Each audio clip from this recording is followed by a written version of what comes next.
Hi, this is Dr. Tim Conley, and we are going to take a walk through a series of discharge forms and forms designed to implement a continuing care plan or a discharge plan for clients who are receiving substance use services. We're going to start with the highest level of care, which is I'll share screen here in a second. I'm looking up at it now, which is withdrawal and stabilization services. So we'll do that. I'm going to share screen on this, go through one form, how you would fill it out, what kind of information they're looking at, what we should be thinking about as we prepare discharge plans. So let's go ahead and move over to screen number 2 here and take a look at a withdrawal and stabilization services. Means an individual's been in detox, they've been in medically managed high level of care.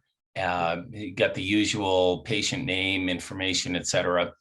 Evaluation of the recovery environment. Notice the use of the American Society of Addiction Medicine language there, recovery environment. That's one of the dimensions. Where is the person going to be living in your evaluation of their living arrangements? So make notes on that. Evaluation of their level of self-sufficiency. Are they able to care for themselves? Do they have agency? Do they have the ability to make decisions for themselves? If an individual is coming out of this level of care, it may be that they are mentally compromised and may need somebody to help manage their finances, etc. So we want to evaluate their level of self-sufficiency. Evaluation of the patient's available support systems. Who is going to be taking them to meetings? If you've done 12-step facilitation therapy, do they have a sponsor? Do they have a home group? Do they have family members, others who are able to support them in their recovery? Identification of treatment and other services the patient will need after discharge. We need to practice on the continuum of care. You may remember way back in the Addiction 1 course, module 4, Dr. Conley thinks, we talked about integrated systems of care and the need for whatever treatment you're providing to be provided in the context of other treatment. So where did the client come from? How did they get to you? You want to be sure that that person knows that the client followed through, was in your part of treatment. They may be going back there. They may have come from an outpatient clinic. They're going to go back to the outpatient clinic from this level of care. They may be going to a supported living environment. They could be going to a recovery home, that level of care. So think about your ASAM level of care and where they're going to be going when they leave you. So identify what those treatment and services are. What are their current medications? What are they on? That will be listed on the form, as well as appropriate CD treatment providers of the services that are needed.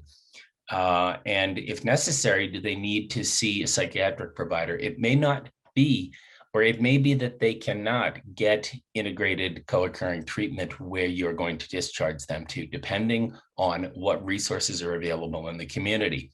You may need to identify an alternate provider. Unfortunately, there is some siloing. You're going to go to one silo for your substance use treatment. You're going to go to another for your psychiatric treatment. You're going to go to another for your medical treatment, but be sure that that's all lined up really well. Referrals and linkages, that's really what we're talking about on this discharge plan. Identifying providers and services that are required by the patient, obtaining a consent form for release of your records to them. Hopefully it's an integrated electronic medical record keeping system. In a perfect world, the client would sign an electronic consent form and providers from other locations could access those electronic records.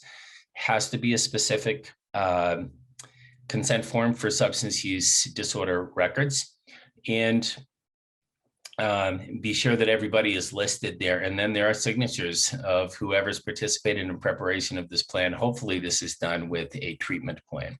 So this is one video covering this form. Let me just pop off my screen sharing here and say that that was a brief lecture on discharge planning for somebody who has been in withdrawal and stabilization services. Now we're going to have a brief video on other levels of care and what a discharge plan for them would look like.